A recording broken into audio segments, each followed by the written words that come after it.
everybody. Welcome back to Let's Talk PMA. We're super happy to be back for our 20th episode today. We are going over self-sabotage today. This can be a really, really tough subject to go over, especially if you're not really sure if you are doing the self-sabotage or if you're not really sure how to understand and how to process those thoughts. I know, Mom, you and I both have really gone through a lot of self-sabotage in our life and still kind of go through it in our day-to-day lives. So I want to talk about the negative emotions and maybe like triggers that might happen, just some like signs and symptoms of self-sabotage. Right. So I guess if we really delve deep really quickly into self-sabotage and, that little voice in the back of your head, that one that says, you're not worthy. You can't do this. You didn't make it happen before. Why can it make it happen now? And if we really think about it, we have that past brain, our back of our minds, that brain that's always looking at the past. But we also have the front of our brain, which is our prefrontal cortex, that is our current, is our present mind. That if we can learn to take control of that part of our mind and make that part say, yes, I can. I know I can. I am worthy. And learn to listen. Excuse me. Learn to listen and to be in control with that part of your brain, that becomes so much easier when those thoughts come up to be able to just say, no, that's not right. But it takes work. It takes time, absolutely, to recognize that and to make that happen. Like, we have gone through so much. We've talked about a lot, Allie, with just our own self-sabotage. Like mine was always body shaming, always. And what that not only does to myself, but to the people around me. And I remember, being with a friend and I was always like, oh, I'm so fat. I'm so, I hate the way I look, whatever. And eventually they started telling me, you know what, it affects how I am with you because you're always doing that. You're always putting yourself down. So it makes me feel bad too. And so when we can see, once I saw that, I was like, oh my gosh, I just thought I was affecting myself. I thought I was just telling myself that. I didn't realize I was affecting other people too. Yeah.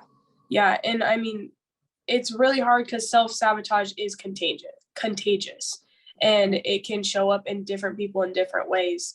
I went through a portion of time where it was body shaming, but I've also gone through more of you're not worthy, telling myself that I'm not worthy. And I've dealt with that probably most of my life more than body shaming. Body shaming is more of a new type of self-sabotage that affects me. But I have been put in situations to where I really had to push myself to know that if I keep working hard, I'm going to get what I want, regardless of what anybody else thinks or if anybody else believes that I can actually get there. And so I've had to really think about, if I want to get there, I can't be the one stopping me because everybody else is trying to stop me. So I have to be the only one to push myself. And I can't let this, I'm not worthy, this one mistake is going to let me fall to the ground and not be able to get back up. I can't let that stop me. And when you get those triggers of, like, maybe for me, it was like making a mistake, and then making a mistake gives me anxiety and it makes me freak out. Oh my gosh, I made a mistake. Oh, all these bad things are going to happen, or I'm never going to be successful, or I'm going to keep doing it over and over again. Like, all these like negative thoughts just continue to pile up in your head. And it can be really hard to just like take a second, just stop and recognize, okay, I have to stop. It's one mistake and it's not the end of the world. Mm-hmm. And that's really hard. And I think honestly recognizing your triggers is something that will help you to understand if you are even having the like self-sabotage kind of mindset. Right. Well, I had some coworkers that I used to work with, and she just brought this up to me the other day, and she said, you know, we were talking, another couple coworkers. I was in the front office and they were in the back, and said, we were talking about, oh, we're so fat, or oh, just bashing themselves. And I called them out on it, and I said, hey, you guys, I don't like to hear you say that about yourselves. That's a terrible thing for you to do. And to this day, that was over a year ago. And I just talked to her the other day, and she's like, to this day, she has not said a bad thing about herself, because she realized that what she was doing by just saying those words, that maybe you think you're kidding, maybe you think that, oh, I'm just going to get attention from that, or I want to hear what other people have to say. Do other people agree with me? Right, exactly. And so, she realized that she was harming herself more than she was, getting attention, or, agreeing, or whatever it was. And then she goes, my self-worth has changed so much because I stopped doing that. And, it's that self-sabotage, no matter what it is. If it's, just the little mental negative thoughts, they're huge. And if you can recognize that and say, I can't do that anymore. I am worthy. I am able to do whatever I set my mind to, and it's okay. And start believing in ourselves rather than bashing ourselves. Even if you think you're kidding, it's not funny. Yourself doesn't think it's funny. And it really takes a toll. Yeah. And I think a lot of times when it comes to saying those words out loud, I think a lot of it is like trying to figure out if the people around you believe that too. Because you might in the back of your mind think that all these people believe these negative thoughts about you, when in reality they probably don't, and they probably never thought about it like that before. Exactly. But I think sometimes I don't want to say it's attention, not wanting to get attention. A lot of people like to say that, oh, you're just saying that to get attention. Well, that's just other people's way of, instead of just coming out flat out and asking, do you think I'm fat? You know what I mean? Or something, do you think I suck? Like instead of just asking that question, you're turning it against yourself to see if other people will say, oh no, that's not true, don't say that. Or if they're going to be like, yeah, you're right. So it's like an indirect way of asking. I don't see it as like looking for attention. I just think it's really just trying to find answers without being direct. Well, you're just sabotaging yourself. You're just looking for ways to either make yourself try to feel better, or just justify what you're already thinking. And it's not right. And like you said, most of the time people don't even think that. People wouldn't have put that thought in their mind if you wouldn't have said it. And so it's, we're doing this to ourselves, that it's just not even worth it, because no one cares. No one is probably even thinking it. The little demons in our minds just get the best of you. Right? It's like the white angel and the, little devil angel on your shoulders, and the devil's saying, hey, you're crappy. And the other one's saying, don't say that. That's not nice. It really is like that. And like, I think it's funny in movies and shows they depict that, but it's like sometimes your brain, it's literally someone on your shoulder saying, you're fine, it's gonna be okay. And then the one that's overbearing, that's screaming in your ear, saying, don't ever do that again, shut up. And then you get embarrassed and you get anxious and you like get quiet and you don't want to be there and you feel weird, and it just like takes over, and it's like you don't know what to do.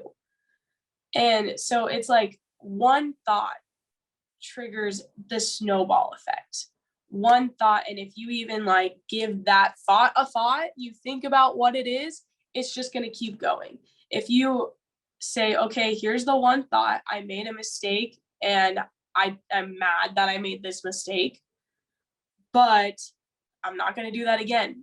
It's a once and done. And if I do make it again, then I really need to figure out other ways that's making me, like, you know, other causes that are making me do this.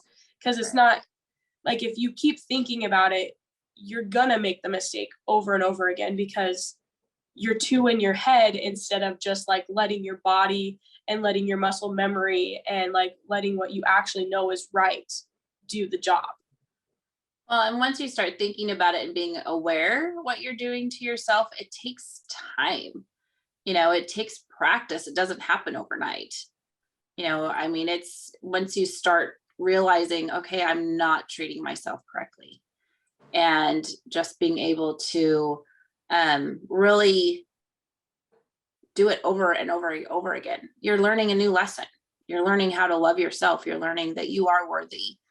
And it could take a year. It could take a couple weeks. It could take however much time it is that you're going to give yourself to say, I love who I am. Yeah. And I mean, it's a constant reminder. It's something that you're going to constantly have to do throughout your entire life. And I kind of want to relate this into like sports. When I played golf, I think golf is probably one of the most mentally challenging sports out there. I mean, I'm sure that there are other sports. I know that there are other sports that are very mentally challenging. All of them are, but golf is in a different way. And I struggled with that a lot with golf. And I know like my brother does the exact same thing. He really struggles with the mentality of it, because in golf, you can visualize yourself making this specific shot and visualize where you want it to go, how you're going to play it from there, how you're going to play the entire hole. And you do it from each swing you do that. But sometimes it can get to the point where when you're trying to visualize, it's I need to do this. And then it switches from this positive, okay, I'm going to do this. This is where I'm going to get it. And then positive from there, trying to visualize it. It can turn into well, if I don't, then what? And then it freaks you out. And then it can turn into this negative snowball that it's, oh my gosh, what if I hit it out of bounds? Or what if I, completely miss? What if I hit it in the water? What am I going to do then? I really don't want to be in this spot. If I'm in this spot, blah, blah, blah. And it kind of just, it goes on forever. And so it's really just like, if you want something to go a specific way, you do have to visualize it, but don't let it turn into a what if. Don't let it turn into the bad situations playing out in your mind. Play out the good situations. And if it doesn't work out exactly how you want it to, you're going to figure it out from there. Yeah, always think about, not the negative, and what did I learn? What did I learn from this last shot? Was I not following through? Was I not, whatever it is that happened, figure out what you went wrong. And maybe, especially in golf, you just never know. I mean, there could have been an extra piece of grass on on the golf ball, whatever, or something. Yeah, whatever. Okay, something like that. I don't think that's quite it, but anyway, but yeah, you just have to go with it happened and move on, learn from it, and not beat yourself up about it. So with self-sabotage, a lot of times there's trigger words or actions that will cause the self-sabotage to begin. That can be anything from a missed shot, a turnover, something going out of bounds, a mistake. Or it could be someone saying something that was misinterpreted. It could be, that could have been better. Or that was a bad shot. Or something like that, something that was supposed to come off constructive that came off negatively. That can quickly become snowballed into that self-sabotage. If you had a trigger word, like let's say I figured out that my trigger word was that was a bad shot. Mhm. What from there, what steps could I take after hearing that instead of automatically turning this into like a negative and going down that self-sabotage road? What what steps could I take to keep moving on and keep moving forward from that trigger word? So first thing is recognize that, okay, maybe that was a bad shot. Okay, what can I do better next time? How can I um how can I make this into a positive situation? Things that you can do to help when you get triggered is to really think about what's triggering you. Is it the action that just happened? Is it the what's the result from that? Are you letting yourself feel down? And if you are, think about how that's going to affect your game and say, I really don't want to have a bad game. I really want to continue to have a good game. Okay, so that was a bad shot. So now how can I turn that thought of that was a bad shot, I'm having a bad game into that was just a bad shot. I'm going to keep shooting because I'm going to have good shots. I'm going to have good things that I'm going to do. And I'm still contributing. I'm still doing what I'm supposed to do. I'm going to learn from whatever's happening. So making sure that you don't let that negative thought of, oh, that was a bad thing into, okay, well, how can I make it a better thing? How can I make it a better action?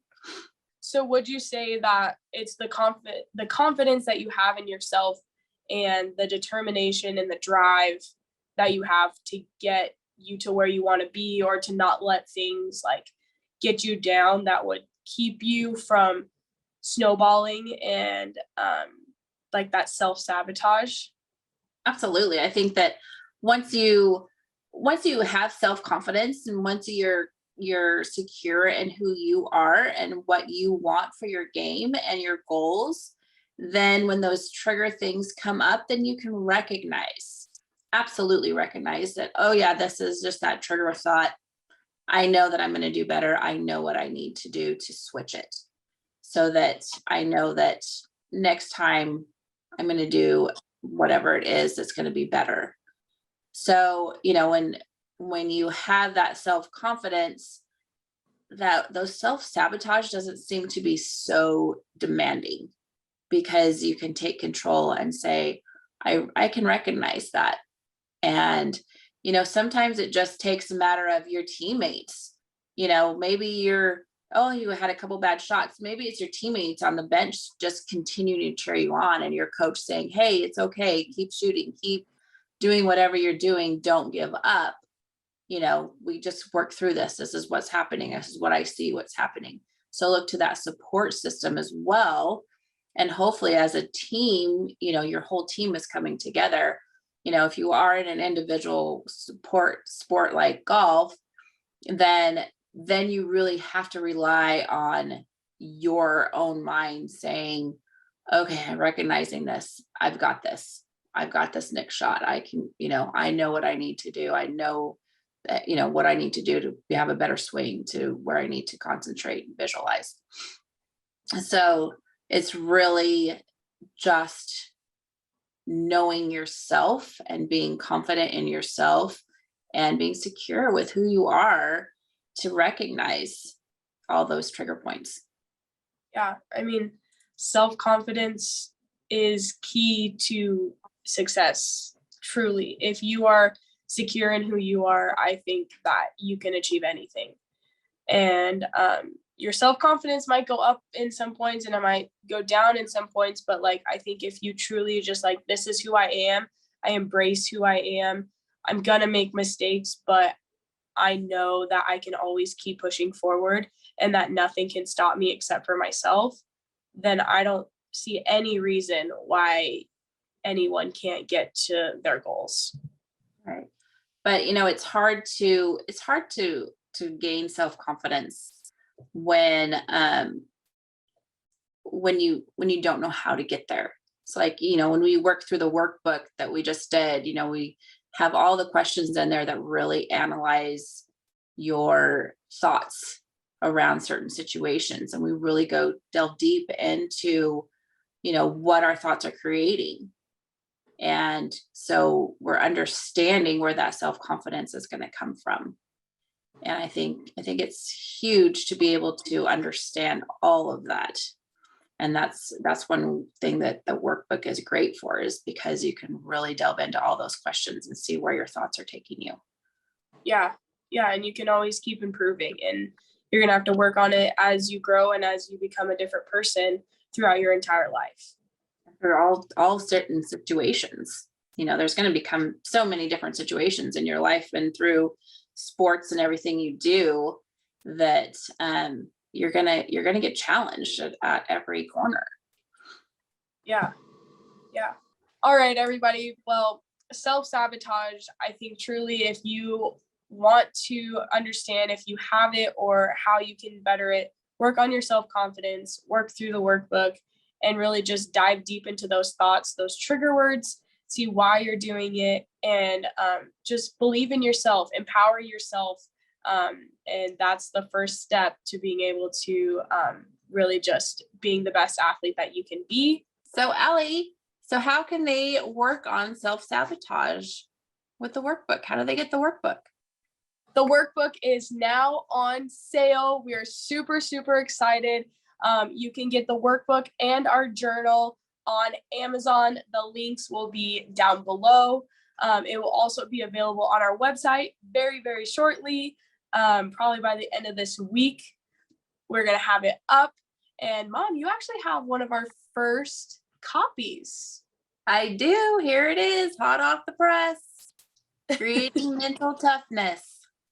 We're super, super excited that it's finally finished. Thank you all for sticking with us, and please go get yours because we're super excited about it. And the information in there is so incredibly valuable that all of you guys can use in your sports, as parents, as coaches, as athletes. All of you guys can use it. We're doing it ourselves just to work on our own mental toughness in our lives. But thank you all for watching again, and we'll see you guys next week.